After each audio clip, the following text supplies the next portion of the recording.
What happened while we were away brought to you by Fort Knox Revisited. And we're going to go into Fort Knox to make sure the gold is there.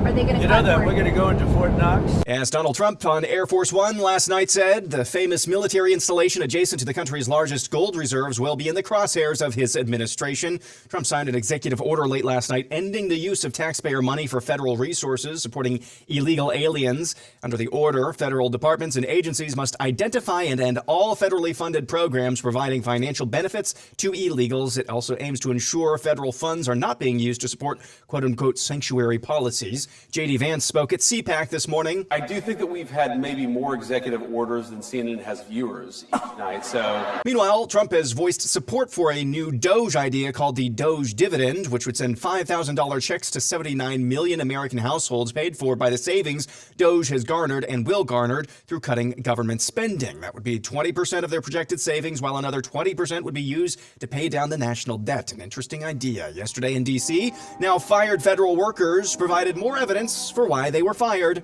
You want public execution of Donald Trump and Elon Musk? Yes, please. I don't want to be here. I want to be in my lab focusing on my research. But I can't. I want to be building community with queer scientists that I have been proud to lead, but I can't. It's official now. Secretary of State Marco Rubio has designated several Central American and Mexican cartels as foreign terrorist organizations, including Tren de Aragua and MS-13. International news. Open Doors is reporting 70 Christians were found beheaded in the Democratic Republic of the Congo in recent days. Groups affiliated with the Islamic State are suspected behind the brutal murders. In Gaza, a ghoulish scene unfolded this morning as Hamas gathered their supporters to celebrate the handing over of dead hostages. This would be the bodies of the 2- and 5-year-olds Thir and Ariel Bibas along with their mother.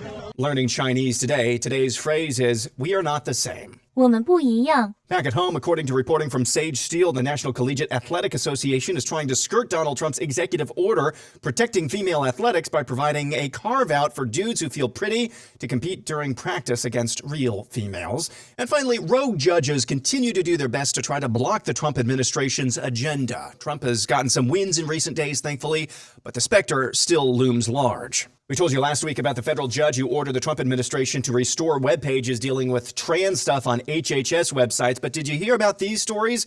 A Bush-appointed judge for the U.S. District Court in Siberia issued a universal injunction forbidding Trump from firing the 5th-floor janitor at the Department of Redundancy Department.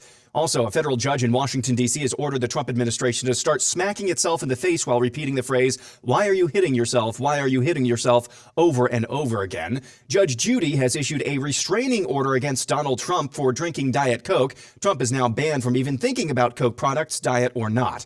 A small claims court in New Mexico's Tularosa Basin has issued a universal injunction against the Trump administration's plans to fire Kyle, a blind Galapagos tortoise employed by the federal government to write interagency memos. When asked for comment, Kyle said, quote, "Ribbit, oh wait, that's what a frog says. What does a tortoise say? I don't know. What I do know is that this quote makes about as much sense as the federal government hiring a tortoise and a small claims court judge coming along to save my job. But somehow, this is more believable than a federal judge ordering the president to put web pages about trans stuff back up. But then again, what do I know? I'm a talking tortoise." And finally, Judge Reinhold of California has granted standing in the case of a lawsuit brought about by an illegal alien from the planet Zebulon 9b who is suing the federal government, saying he is the rightful president of the United States. The case is expected to be granted an expedited trial to take place later this month. And that's what happened while we were away.